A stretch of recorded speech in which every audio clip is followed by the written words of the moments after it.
22 तारखेला उद्घाटनानंतर 23 तारखेपासून सर्वसामान्य भक्तांना अयोध्येतल्या नवीन राम मंदिरामध्ये दर्शन मिळणार आणि याच दर्शनाची सुविधा जी आहे ते राम मंदिर ट्रस्टकडून हायटेक पद्धतीने उपलब्ध केली जाणार आहे। अयोध्येतल्या सध्या राम मंदिर परिसराच्या कॉरिडॉरमध्ये आपण पाहतोय की सध्या स्टीलचं रेलिंग बनवण्याचं काम सुरू आहे आणि हे सगळं हायटेक रांग व्यवस्था जी आहे ती आपल्याला राम मंदिर परिसरामध्ये पाहायला मिळणार आहे। होणारी गर्दी लक्षात घेता स्टीलचं रेलिंग जे आहे ते बनवलं जातं। आपण पाहतोय की उच्च क्वालिटीचं हे रेलिंग जे आहे ते सध्या बनवण्याचं काम सुरू आहे। याच ठिकाणी हे सगळे कारागीर जे आहेत ते रेलिंग बनवण्याचं काम करतायत।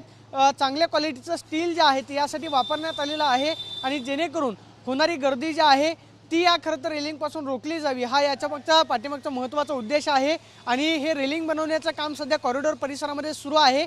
22 तारखेच्या आधी हे सगळं रेलिंग जे आहे ते कॉरिडॉर आणि त्याचबरोबर राम मंदिर परिसरामध्ये लावलं जाईल आणि 23 तारखेपासून ज्यावेळेस सर्वसामान्य भक्तांना दर्शनाची सुविधा उपलब्ध करून दिली जाईल त्यावेळेस गर्दी रोखण्यासाठी हेच रेलिंग जे आहेत ते उपयोगी येतील आणि हायटेक पद्धतीनं दर्शनाची व्यवस्था जी आहे रांगेची व्यवस्था जी आहे ती राम मंदिर परिसरामध्ये आपल्याला पाहायला मिळेल आणि त्याच दर्शन रांगेचं रेलिंग बनवण्याचं काम जे आहे ते सध्या सुरू असल्याचं पाहायला मिळतंय।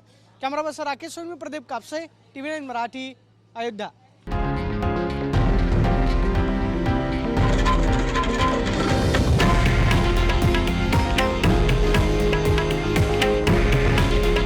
हे आहे देशातील नंबर 1 न्यूज नेटवर्क आणि आपण पाहत आहात TV9 मराठी। काळजी तुमची, हित महाराष्ट्राचं।